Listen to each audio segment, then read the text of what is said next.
Welcome, everyone. My name is Jennifer Astop, and I'm the Grant Program Coordinator at the Life and Mission Agency. And also joining today is the Reverend Ian Ross-McDonald, who is the General Secretary for the Life and Mission Agency. And we're both glad that you could be here today for our seminar on grants. Today, we're going to delve into the grants offered by the Presbyterian Church in Canada, and we'll provide some guidance on how to apply and give a general overview of the granting process. So our goal is to equip you with the knowledge needed to apply for grants.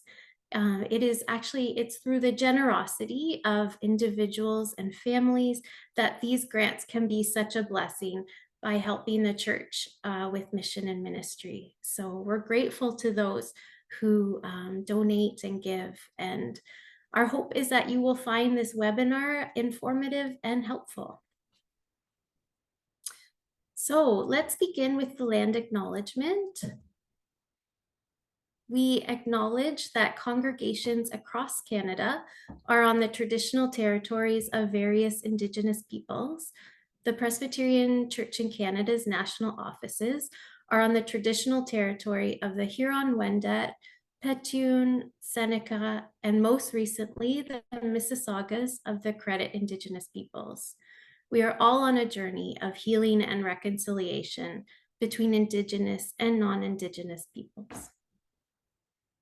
Okay, so as we begin, let's just look at a couple of housekeeping items. We ask that you please stay muted throughout the presentation, and we will leave lots of time for question and answers. When we get to that point, you can actually use the Q&A feature on your screen. It might be down at the bottom, depending on which iteration of Zoom you have, but it might be under the More section, but that feature is great for question and A's. And of course, there's also the chat, which you are welcome to put comments in at any time. Okay, the next slide, I have included a verse from Isaiah 43, 19. It says, "See, I am doing a new thing. Now it springs up. Do you not perceive it? I am making a way in the wilderness and streams in the desert." So I included this Bible verse because even though the context has to do with the Israelites when they were in exile in Babylon, the verse speaks to the possibilities that God creates and how even when there appears to be no way, God is always making a way and doing new things. And we can be a part of that. God calls us into that too. So through the grants, we can help to fund some of these possibilities and the mission and ministry that's happening. Okay, so the next slide, we take a look at some of the grants that we offer. There is a wide variety of grants. I've listed some here. We have a grant for children and youth ministry, worship, lay training, conferences, building projects, mission work, specialized ministries, and ministerial assistance. So the full listing is available on the PCC website, and I have included the link there on the screen. So you will get a copy of this presentation, the PowerPoint at some time, and then you can access that link. So why are we talking about grants today? We offer all of these grants for a few reasons: to ensure stable leadership, to encourage education, to develop innovative ideas, and to start new ministries and programs. So most grants under three main categories. So let's take a look. That's on the next slide. So these are the three main categories that grants fall under. The first one is program grants. So this stream is used to launch creative new forms of ministry. It could include discipleship programs, faith formation, some type of mission. The next one is capital grants. So this stream is used for capital improvements. So it could be updates to your church building or enhancing the space there. And then the third one is supporting ministry grants. And the supporting ministry grants are designed to ensure stable leadership by helping to cover a leader's stipend and benefits. So most of these grants are 3 to 5 years in length, and they're designed to help as the ministry works towards sustainability. Okay, let's go to the next slide. Program grants. So program grants should be seen as seed funding to help get new projects off the ground. I've included some of our more popular grants here. So the Avonbloom Experimental Fund, it is used to help launch innovative and creative ideas and projects that help to spread the gospel. And the Special Projects Fund, this is a popular one for our non-congregational ministries. So that would be the Indigenous ministries, the PCC camps and conference centers, and then some of our social ministries. And then the next one is called the New and Renewing Ministry Fund. And I get a lot of calls about this one. We launched this about 5 years ago, and it is a 3-year fund, and it's designed to grow as a program gets off the ground.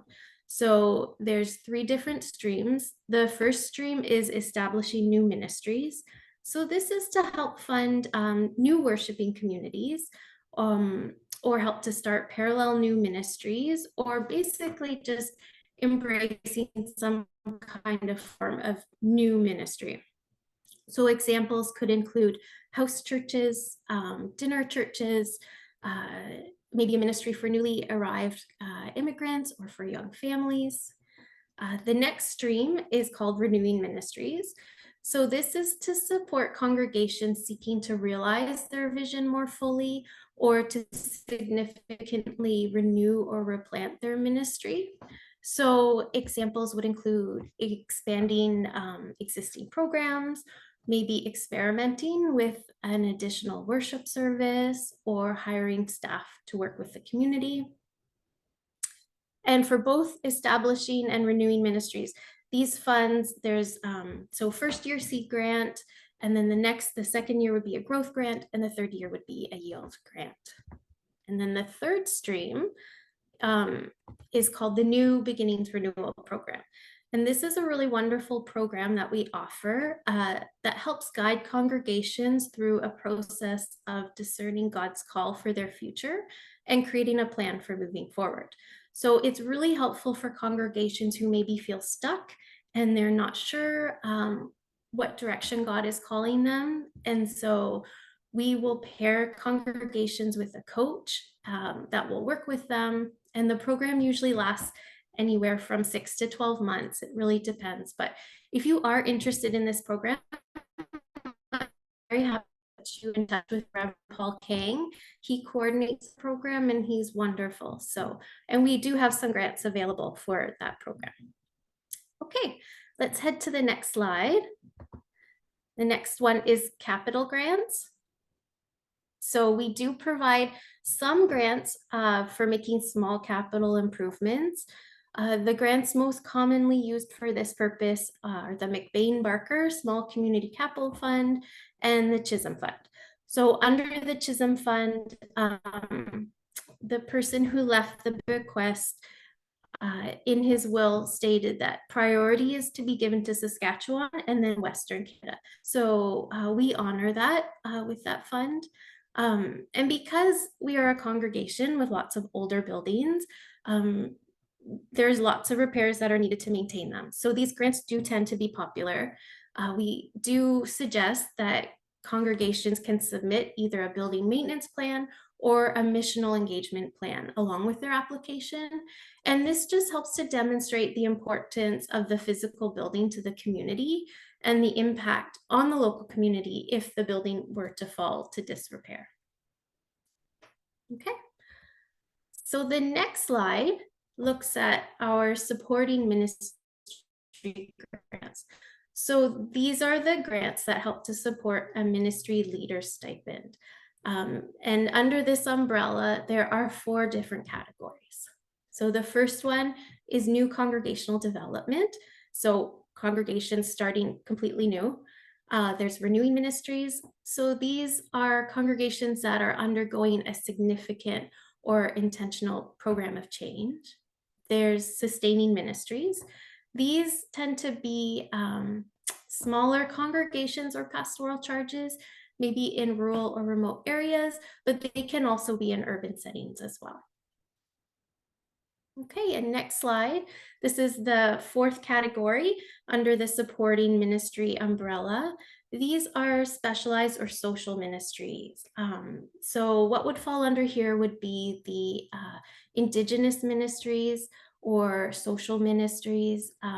So these are ministries that have important work outside of the typical congregation. So, but their work is very vital. And so these are supported, and these grants don't decline. We try to maintain them year after year. Okay, so the next slide, I will often get asked, like, who is actually making the decisions behind the grants? So we do have a grants committee, and it is made up of ordained and lay leaders from each of the synods. So we have geographical representation from across Canada. And the grants committee will meet twice a year, usually the beginning of May and the beginning of November. And this coincides with our grant deadlines, which is also important to note. So we have some key deadlines to mark on your calendars. For our program and capital grants, the main deadline is April 15th. And then if there are funds remaining, we will also consider applications in the fall. The deadline is October 15th for that. Now for our supporting ministry grants, the ones that cover stipend, there's only one deadline a year, and that is October 1st. But these deadlines, we encourage you to reach out at any time, far ahead. Please don't wait until the due date. We ask that you be in touch long before that, so we can help and assist and guide you through the process. Okay, so next we'll kind of take a look at that granting process. The granting process is very cyclical. So here I've got a diagram that kind of shows the process. It will often start with an area of need, and there's an idea of how to meet that need. And then from there, a plan will be developed with goals and objectives. And then you can start writing your grant application, but it's also kind of done with the next one, the presbytery. So working with your presbytery is very important. All grant applications need endorsement from the presbytery before being submitted. So those two steps kind of work alongside each other. So once you have your presbytery's endorsement, then you can submit your grant application. And then it gets reviewed by the committee. And then if grants are approved, then I let the results be known, and then the program can get underway. And then part of that is completing reporting and evaluation on how the program is going. And then we use those reports and the photos you send to really get the message out there and to share it with everyone through our various communication channels. And the hope is that it will then inspire more ideas and encourage other congregations to try something too.